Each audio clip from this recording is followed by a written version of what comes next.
இப்போ நம்ம என்ன சொல்கிறோம்னா, ஒவ்வொரு இதுலேயுமே ஜாதகத்தை பொறுத்தளவில் என்ன சொல்கிறோம், நம்ம மனிதர்கள் என்ன சொல்கிறோம், முதல்ல ஒருத்தர் படைக்கிறார். யார் படைக்கிறதா சொல்கிறோம்? பிரம்மா என்ன சொல்கிறோம்? படைப்பு தொழிலை செய்கிறதா சொல்கிறோம். பிரம்மம் படைப்பு தொழிலை செய்கிறதா சொல்கிறோம். அடுத்து நம்மளை காக்கிறத என்ன சொல்கிறோம்? மகாவிஷ்ணு நம்மளை காப்பதாக சொல்கிறோம். அடுத்து அழிக்கிற தொழிலை யார் சொல்கிறா? சிவன் சொல்கிறதாக சொல்கிறோம். இப்போ இங்கே என்ன சொல்கிறோம்னா, 3 விதமான இயக்கங்கள் இருக்குது. அதாவது படைத்தல், காத்தல், அழித்தல், 3 விதமான இயக்கங்கள் இருக்குது. இந்த 3 விதமான இயக்கங்களில் பஞ்சபூத தத்துவத்தை பற்றி படிக்க போகிறோம். இந்த பஞ்சபூத தத்துவங்களை அடக்கி இரண்டையும் சேர்த்து உருவாக்குனது தான் ஜாதகம். இந்த பஞ்சபூத தத்துவங்களில் நான் சற்று முன்னர் கூறியபடி நெருப்பு தத்துவம் தான் இந்த ஜாதகத்தில் முதல்ல உருவாகுது. அப்போ நெருப்பு தத்துவம் என்ன சொல்கிறோம்? காமம். காமம் உருவானதான் என்ன செய்யுது?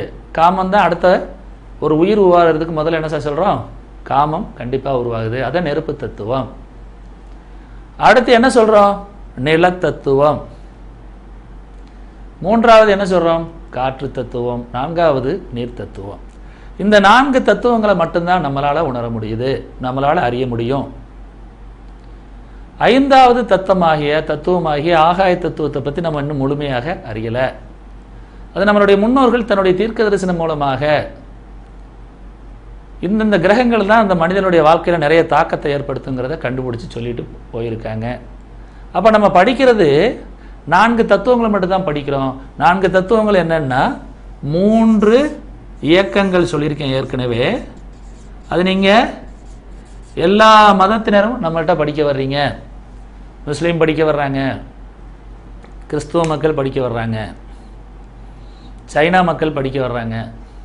அப்போ எல்லாருமே படிக்கிறாங்க. ஒவ்வொருத்தருக்கும் ஒரு வழிபாடு வேறு முறையாக இருந்தாலும், இந்துக்களுடைய வழிபாடோ கிறிஸ்துவ மக்களுடைய வழிபாடோ முஸ்லீம் மக்களுடைய வழிபாடோ வேறு விதமாக இருந்தாலும், இங்கே நம்ம எல்லாரையுமே வந்துட்டு இந்த பிரபஞ்சத்தில் இருக்கக்கூடிய கோள்களும் நட்சத்திரங்களை தான் நம்மளை வந்துட்டு ஆளுமை செய்கிறது. அப்போ இந்த ஆளுமையில் 27 நட்சத்திரங்களை பற்றியும் 9 கிரகங்களை பற்றியும் எடுத்து நம்ம வாழ்க்கையில் நம்மளுடைய ஆயுளில் என்னென்ன மாற்றங்களை பற்றி தெரிஞ்சுக்கிற பொறுப்படி தான் படிக்க போகிறோம். அதில் ஒரு ஜாதக கட்டம் உருவாக்கி படிக்கிறோம். அது எப்படி எடுக்கிறோம்னா 3 இயக்கங்களை 4 பஞ்சபூத தத்துவங்கள். 4 பஞ்சபூதம்னு சொல்லியிருக்கேன். நெருப்பு, நிலம், காற்று, நீர். இந்த 4 தத்துவங்களை மட்டும் வச்சு ஏன் சொல்லியிருக்கேன்? 5வது தத்துவமாகிய ஆகாய தத்துவத்தை நம்மளால் உணர முடியாது. எத்தனையோ சூரிய குடும்பம் இருக்கிறதா சொல்கிறாங்க இந்த அறிவியல் உலகத்தில். அதில் நம்ம ஒரு சூரிய குடும்பத்தில் வாழ்ந்துக்கிட்டு இருக்கோம். அப்போ ஆகாய தத்துவத்தை எதன் சொல்லலையே, 4ம் தெரிந்தவன் ஞானி, 5ம் தெரிந்தவன் என்ன, ஆகாய தத்துவத்தை தெரிந்தவர் அஞ்ஞானி சொல்கிறோம்.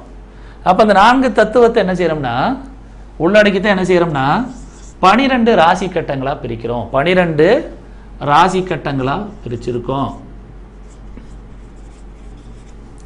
அப்போ இந்த 12 ராசி கட்டங்கள் 3 விதமான இயக்கங்களில் 4 பூதங்களை 4 பஞ்சபூத தத்துவங்களை உள்ளடக்கித்தான் என்ன செய்கிறோம்னா இந்த ஜாதக கட்டம் அமைச்சிருக்கோம். ஒரு மனிதனுடைய சராசரியாக இதய துடிப்பு பார்த்தீங்கன்னா 21,600 தடவை. அப்புறம் மனிதன் வாழணும்னா சரி கண்டிப்பாக இதயம் துடிச்சுக்கிட்டே இருக்கணும். இப்போ உடம்புல பார்த்தீங்கன்னா நான் மொத்தம் வந்து பார்த்தீங்கன்னா 12 விதமான முக்கியமான உறுப்புகள் இருக்குது. 12 விதமான முக்கியமான உறுப்புகள் இருக்குது. அதில் 6 ராஜ உறுப்புகள்னு சொல்கிறோம், 6 துணை உறுப்புகள்னு சொல்கிறோம். இப்போ எடுத்துக்காட்டுக்கு இதயம் அப்படின்னா இதயம் அப்படின்னு ஒரு உறுப்பு இருக்குது. எப்போதுமே எங்ககிட்ட இருக்க உறுப்புல இதயம். அப்புறம் என்ன சொல்கிறோம்னா நுரையீரல். அப்புறம் என்ன சொல்கிறோம்னா கல்லீரல். அதுக்கடுத்து என்ன சொல்கிறோம்னா மண்ணீரல். அதுக்கடுத்து என்ன சொல்கிறோம் சிறுநீரகம். அதுக்கடுத்து என்ன செய்யணும்னா இதயத்தின் மேல் உறை. இதயத்தின் எழுது தெரியுதுங்களா சார்? இதயத்தின் மேல் உறை, இதயத்தினுடைய மேல் உறை. அதாவது இதயம், நுரையீரல், கல்லீரல், மண்ணீரல், சிறுநீரகம், இதயத்தின் மேலுறை. இந்த 6 உறுப்புகள் என்ன சொல்றாங்கன்னா உடல்ல இருக்க இயங்கக்கூடிய உறுப்புகள்ல ராஜ உறுப்புகள் சொல்றோம். இந்த ஒவ்வொரு உறுப்புகளுக்குமே பார்த்தீங்கன்னா துணை உறுப்புகள் இருக்கு. இப்போ எடுத்துக்காட்டுக்கு இதயம்னா இந்த இதயத்தினுடைய துணை உறுப்பு என்னன்னு பார்த்தீங்கன்னா சிறுகுடல். சிறுகுடல். இந்த நுரையீரலுடைய துணை உறுப்பா என்ன சொல்றாங்கன்னா பெருங்குடல். இந்த கல்லீரலுடைய துணை உறுப்பா என்ன சொல்றோம்னா பித்தப்பை. அடுத்து மண்ணீரலுடைய துணை உறுப்பா என்ன சொல்றோம்னா இரைப்பை. அடுத்து சிறுநீரகத்தினுடைய துணை உறுப்பா என்ன சொல்றோம்னா சிறுநீரகப்பை. அடுத்து இந்த இதயத்தின் மேலுடைய துணை உறுப்பு என்ன சொல்றாங்கன்னா மூவெப்ப மண்டலம் சொல்றோம். மூவெப்ப மண்டலம், அதாவது ட்ரிபிள் வார்மர் சொல்றோம். அப்போ இந்த 12 விதமான உறுப்புகள் நம்மளுடைய உடலை முழுமையாக ஆளுமை செய்கிறது. இப்போ எடுத்துக்காட்டுக்கு ஒரு மருத்துவர்கிட்ட போனீங்கன்னா என்ன சொல்லுவாங்கன்னா முதல்ல உங்களுக்கு வயிற்றில் பிரச்சனை இருந்தால் கண்ணை பார்ப்பாரு. அப்போ கல்லீரலில் ஏதாவது ஒரு பிரச்சனை இருந்துச்சுன்னா அதை யாரு காமிச்சு கொடுக்கும்னா கண் காமிச்சு கொடுத்துரும். இதயத்தில் ஏதாவது பிரச்சனை இருந்தால் என்ன செய்யறோம்னா நாக்கு காமிச்சு கொடுத்துரும். இந்த மாதிரி ஒவ்வொரு உறுப்புகளும் நம்ம உடல் இருக்கிற அனைத்து விதமான உறுப்புகளையும் கண்ட்ரோல் பண்றது மாதிரி நம்ம என்ன செய்யறோம்னா இந்த 12 விதமான ராசி கட்டங்கள்ல அனைத்து விதமான பலன்களையும் ஒரு ஜாதகருடைய பிறப்பிலிருந்து இறப்பு வரை என்ன செய்யறோம்னா சரி கம்ப்ளீட்டா கொண்டாந்துரும்.